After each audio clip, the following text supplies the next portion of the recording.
तो चलिए चेक करते हैं बेटा, ये सॉल्यूशन हमारे पास दो टाइप के सॉल्यूशन है और इनको कंबाइन करने के बाद जो रिजल्टेंट सॉल्यूशन होता है वो एसिडिक होगा, बेसिक होगा या न्यूट्रल होगा। तो इसके लिए हमको लिखना पड़ेगा NaVa और लिखना पड़ेगा NbVb। तो वैल्यू निकालकर कंपैरिजन करना है। तो Na मल्टीप्लाई Va कितना हो जाएगा, 2 मल्टीप्लाई 10, तो 2 नॉर्मेलिटी मल्टीप्लाई वॉल्यूम कितना है 2 लीटर, नॉर्मेलिटी कितना है बेटा 5 और वॉल्यूम कितना है 2 लीटर, तो ओवरऑल कितना आ गया 10। अब NvVb निकाल लेंगे। Normality of base 2 multiply volume of base कितना हो जाएगा 10, तो ये कितना आ गया 20 आ गया। ठीक है, तो एक आया 10 एक आया 20, तो किसकी वैल्यू ज्यादा है, बेसिक कैरेक्टर की वैल्यू ज्यादा है। तो हमारा जो रिजल्टेंट सॉल्यूशन होगा वो कैसी नेचर का होगा, बेसिक नेचर का। चलिए इसकी वैल्यू निकालते हैं एम रिजल्टेंट। अब ये तो पता लग गया हमको कि सॉल्यूशन एसिडिक होगा या बेसिक होगा या फिर न्यूट्रल होगा। ठीक है, लेकिन उसका नॉर्मेलिटी कैसे निकालेंगे, ये कैसे चेक करते हैं। तो फॉर्मूला नंबर 8 की बात करते हैं।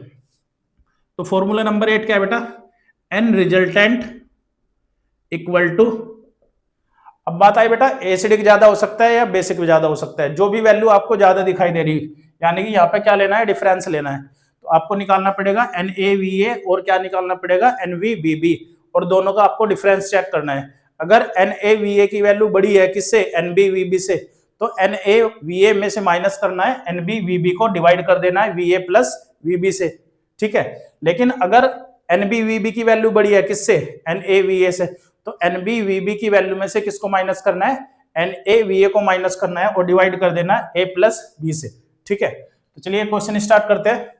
तो एन रिजल्टेंट क्या होता है किसके लिए, एसिडिक सॉल्यूशन के लिए नॉर्मेलिटी कैसे निकलती है। तो एसिडिक सॉल्यूशन के लिए इसका मतलब जो NaVa का वैल्यू है वो ज्यादा होगा किससे, NbVb से। तो हम क्या करेंगे, NaVa minus NbVb divided by Va plus Vb, ऐसा कर लेंगे। ठीक है, तो मैं एक क्वेश्चन बनाता हूं बेटा। इधर हमने लिया एक सॉल्यूशन, ये सॉल्यूशन कैसा है, एसिडिक, और ये वाला वॉल्यूम कितना ले लिया हमने बेटा, ये वाला वॉल्यूम ले लिया हमने, आप इसको कितना मान लो 10 मान लो। ठीक है 10, और ये एसिडिक सॉल्यूशन है 10 लीटर, और ये हमने कितना मान लिया, ये है हमारा बेस।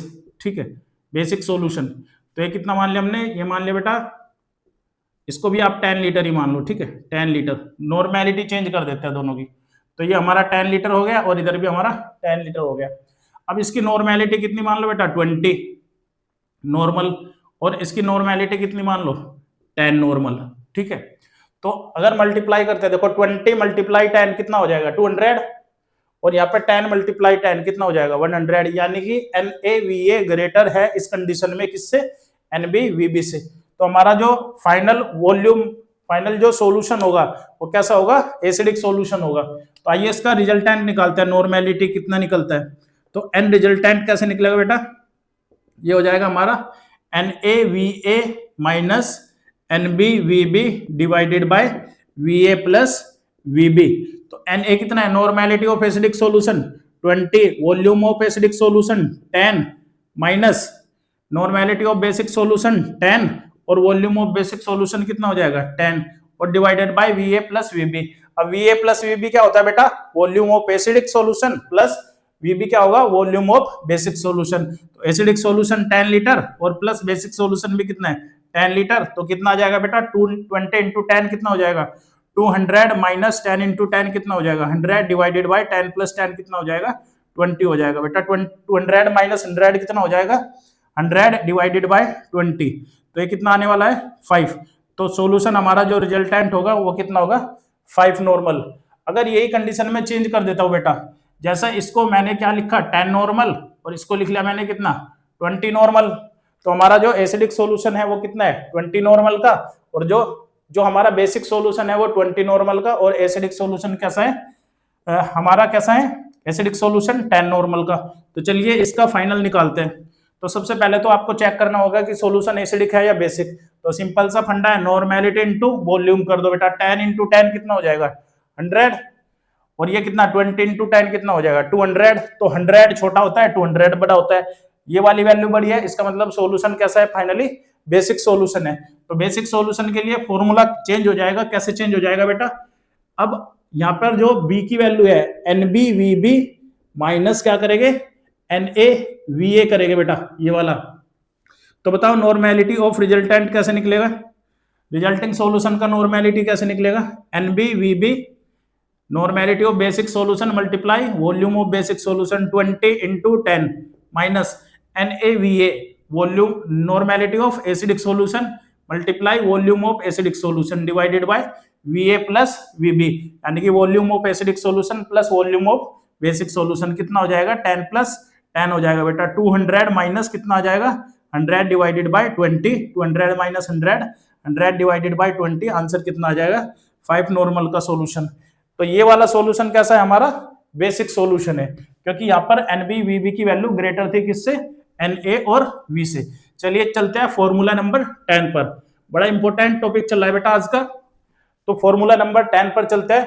फॉर्मूला नंबर 10 हमारा क्या है, small m equal to chi b into 1000 divided by 1 minus chi b into MA। ये बेटा रिलेशन दिखाता है किसका, मोल फ्रैक्शन का मोलैरिटी के साथ, किसका, मोल फ्रैक्शन का मोलैरिटी के साथ। अब ये स्मॉल m क्या हो गया बेटा, मोलैलिटी, मोलैलिटी, काई बी क्या हो गया, मोल फ्रैक्शन, मोल फ्रैक्शन किसका, मोल फ्रैक्शन ऑफ सोल्यूट, क्योंकि बी की बात हो रही है ना इधर, तो mole fraction of solute. MA क्या हो गया बेटा, मोलर मास, किसका मोलर मास, ए का, ए को क्या बोलते हैं, सोलवेंट, तो ये क्या हो गया, मोलर मास ऑफ सोलवेंट। अब चलिए स्टार्ट करते हैं एक क्वेश्चन, मैं क्वेश्चन फ्रेम करता हूं। हमारे पास एक सॉल्यूशन है, ये सॉल्यूशन किसका है बेटा, NaOH का सॉल्यूशन है, और किसके अंदर मिला रखा है, H2O के अंदर मिला रखा है, यानी कि एक्वस सॉल्यूशन, बाइनरी सॉल्यूशन है। तो इसका मोल फ्रैक्शन कितना दे रखा है, 0.5, क्या दे रखा है इसका मोल फ्रैक्शन, मोल फ्रैक्शन मतलब काई बी दे रखा है, किसका, NaOH का दे रखा है, ठीक है। तो इस सॉल्यूशन की मोलैरिटी पूछता है, मोलैरिटी कितनी होगी, तो स्मॉल m इक्वल टू क्या होगा बेटा, chi b into 1000 divided by 1 minus chi b into MA। तो क्या बन जाएगा, काई बी कितना दे रखा है 0.5 इंटू 1000, 1 माइनस काई बी यानी कि 1 माइनस 0.5 इंटू मोलर मास। अब मोलर मास किसका, H2O का, तो इंटू क्या कर देगा बेटा, H2O का मोलर मास कितना हो जाएगा, H2O का मोलर मास कितना हो जाएगा 18 हो जाएगा। तो 0.5 इंटू 1000 डिवाइडेड बाय 0.5 इंटू 18।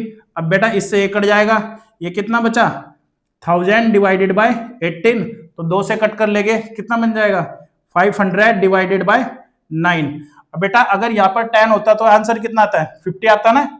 अगर आप यहाँ पर क्या मान लो 500 डिवाइडेड बाय 10, तो ये आंसर कितना आएगा 50, यानी कि ये वाली वैल्यू जो 9 वैल्यू होती है वो 10 से थोड़ा छोटी है, तो इसका मतलब आंसर थोड़ा सा प्लस आएगा। तो यहाँ पर 15.1 के आसपास अप्रोक्स आपका आंसर आ जाएगा, ठीक है। तो इस तरीके से हम क्या निकाल सकते हैं, किसी भी सॉल्यूशन की मोलैलिटी निकाल सकते हैं, अगर क्या दे रखा है उसका मोल फ्रैक्शन दे रखा है। अब मोल फ्रैक्शन बेटा चाहे वो सोल्यूट का देकर रखेगा या सोलवेंट का देकर रखेगा, सोल्यूट का मोल फ्रैक्शन दे रखा है तो 1 में से माइनस कर देंगे तो किसका पता लग जाएगा, सोलवेंट का पता लग जाएगा। तो काई ए दे रखा है या काई बी दे रखा है, दोनों ही केस में आप इजीली मोलैलिटी को फाइंड आउट कर सकते हो। तो इसके बाद चलते हैं बेटा नेक्स्ट, हमारा जो फॉर्मूला होगा फॉर्मूला नंबर 11। तो फॉर्मूला नंबर 11 क्या बोलता है, capital M equal to 10 into W by W% into density और डिवाइडेड बाय आ जाएगा ग्राम मोलिकुलर मास, GMM।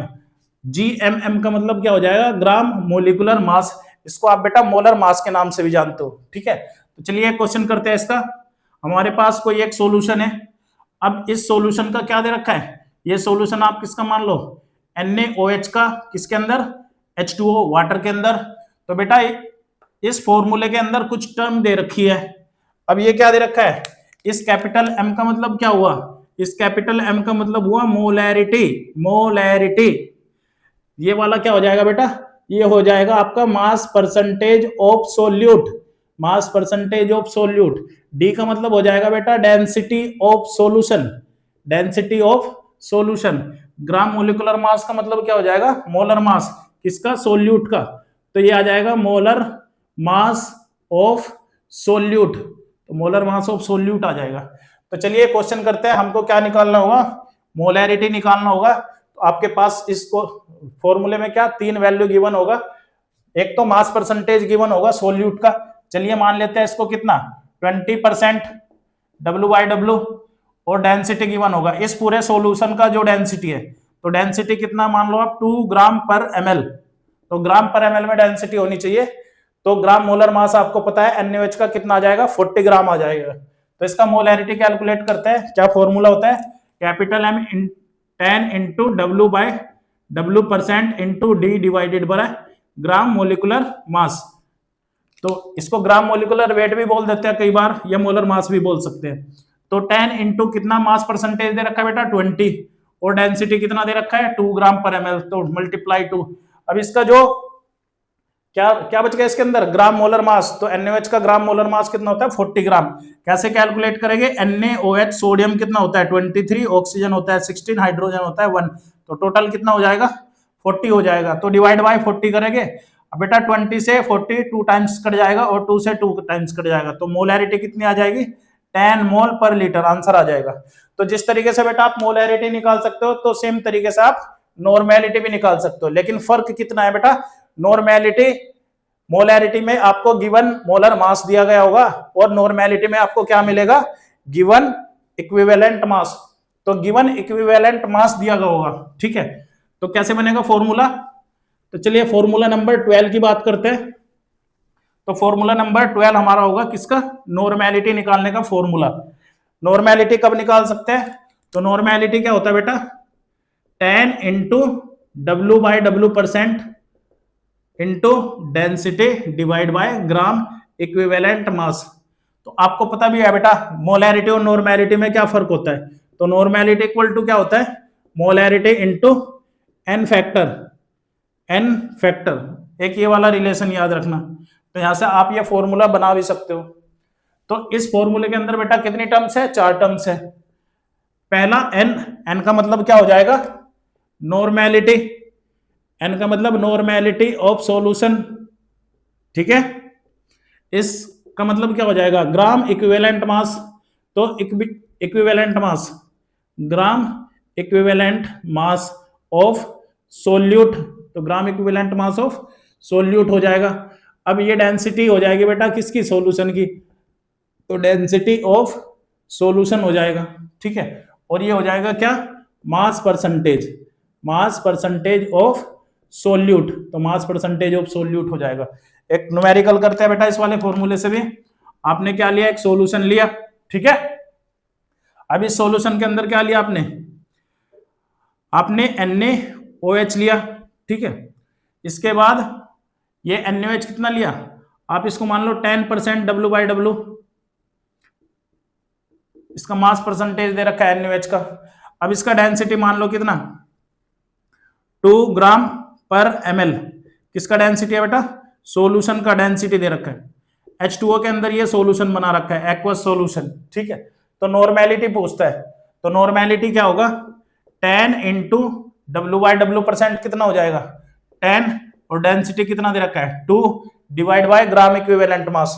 देखो बेटा ग्राम इक्विवेलेंट मास कैसे निकलता है, इक्विवेलेंट मास कैसे निकलता है, इक्विवेलेंट मास होता है molar mass divided by n factor. क्या होता है molar mass divided by n factor.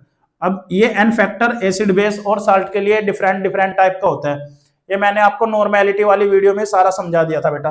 तो इक्विवेलेंट मास ऑफ NaOH कैसे निकलेगा, NaOH का मोलर मास कितना हो जाएगा 40, और NaOH का n फैक्टर कितना होता है, क्योंकि ये क्या है एक बेस, और बेस का n फैक्टर किसके इक्वल होता है जितने वो OH माइनस रिलीज करता है। अब कितने OH माइनस रिलीज करेगा NaOH 1, तो डिवाइड बाय किसके कर देंगे 1 के कर देंगे, यानी कि इसका इक्विवेलेंट मास कितना आ गया 40 आ गया, तो डिवाइड बाय 40 कर देंगे। अब इधर क्या हो जाएगा 10 से ये 4 टाइम्स कट जाएगा, 4 से 2 टाइम्स, 2 से 4 2 टाइम्स कट जाएगा, और 2 से ये 5 टाइम्स कट जाएगा। तो हमारा जो आंसर आएगा वो कितना आएगा 5 नॉर्मेलिटी, ठीक है। इसके बाद एक लास्ट न्यूमेरिकल और बच गया बेटा हमारा फॉर्मूला नंबर 13। ये फॉर्मूला नंबर जो 13 है बेटा, ये रिलेशन है किसका मोलैरिटी का, किसके साथ मोलैरिटी के साथ। मोलैलिटी का रिलेशन, तो आप इसको बोल सकते हो relationship between molarity and molality. तो मोलैरिटी और मोलैलिटी के बाद क्या रिलेशनशिप होता है इनके बीच? तो बेटा मोलैलिटी जो होती है 1000 मल्टीप्लाई किसका होता है? Capital M divided by 1000 into density minus m into m b. तो ये रिलेशन याद रखना, बड़ा इंपॉर्टेंट है। आप वैसे सिंपल मेथड से भी कर सकते हो, लेकिन उसमें टाइम लगेगा आपको। अगर आपको कंपटीशन में क्लियर करना है तो आपको कुछ डायरेक्ट मेथड भी पता रहना चाहिए बेटा। तो ये रिलेशन है मोलैरिटी का और मोलैलिटी का। अब ये स्मॉल एम क्या हो गया? मोलैलिटी, और ये डी क्या हो गया? डेंसिटी ऑफ सॉल्यूशन की डेंसिटी। ये वाला कैपिटल एम क्या हो गया? मोलैरिटी। ये वाला कैपिटल एम भी क्या है? मोलैरिटी। और ये एम बी क्या हो गया बेटा? मोलर मास किसका? सोल्यूट का, मोलर मास ऑफ सोल्यूट। ठीक है, एक क्वेश्चन करते हैं यहां से। अब बेटा हमने एक सॉल्यूशन लिया, अब ये सॉल्यूशन किसका है? NaOH का सॉल्यूशन है। ठीक है, NaOH का सॉल्यूशन लिया, किसके अंदर? H2O के अंदर लिया। ठीक है, तो NaOH आप क्या मान लो, इस सॉल्यूशन का आपके पास मोलैरिटी कितना है? ठीक है, तो ये जो पूरा सॉल्यूशन है इसका मोलैरिटी दे रखा है। कितना मोलैरिटी दे रखा है? आप 2 मान लो, 2 मोल पर लीटर। ठीक है, 2 मोल पर लीटर। और डेंसिटी दे रखा है, तो डेंसिटी भी कितना मान लो? ये भी आप 2 ग्राम पर ml एज्यूम कर लो। ठीक है, तो in a solution with concentration of 2 mole per liter of NaOH solution in water and the density of solution is 2 gram per ml, then find out the molality of the solution। तो value put करो बेटा, small m equal to 1000 into m की value कितना हो गया? 2 divided by 1000, density कितना दे रखा है? 2 ग्राम पर लीटर, ग्राम पर ml में होना चाहिए, माइनस मोलैरिटी कितना है? 2, और इसका मोलर मास ऑफ सोल्यूट का मोलर मास कितना हो जाएगा? NaOH का कितना हो जाएगा? इंटू 40। तो क्या बन जाएगा? 1000 इंटू 2 डिवाइडेड बाय 2000 माइनस कितना हो जाएगा बेटा? 80 हो जाएगा। ठीक है, तो स्मॉल m की वैल्यू आ जाएगी, तो small m 1000 multiply 2 divided by, बेटा 2000 में से आपको 80 घटाना है, तो कितना आ जाएगा? 1920 आ जाएगा, 1920 आ जाएगा। इस जीरो से ये जीरो मर जाएगा, तो m इक्वल टू क्या बन जाएगा? 200 डिवाइडेड बाय 192। आप इसको 2 से डिवाइड कर देना ऊपर नीचे, तो ये कितना बन जाएगा? 100। अब 192 का हाफ कितना हो जाएगा? 192 का हाफ कितना हो जाएगा? ये हो जाएगा बेटा 84, तो बन जाएगा 96 बन जाएगा। ठीक है, अब इसका हाफ कर दो आप, ये कितना बन जाएगा? 50, और ये कितना हो जाएगा? ये 45 पॉइंट, तो 45 का डबल कितना होता है? 90, और ये बन जाएगा 3, तो 48 बन जाएगा ये। अब इसको कट कर देना, 25 डिवाइडेड बाय 24। अब 25 डिवाइड बाय 24 लगभग सेम वैल्यू है, लेकिन ये थोड़ा सा छोटी वैल्यू है, यानी कि वैल्यू थोड़ी सी बड़ी आएगी, किससे? 1 से। तो 1.01 अप्रोक्स कुछ ऐसा आंसर आ जाएगा इसका। तो मिलते हैं अगली वीडियो में अच्छे कॉन्सेप्ट के साथ। Thank you.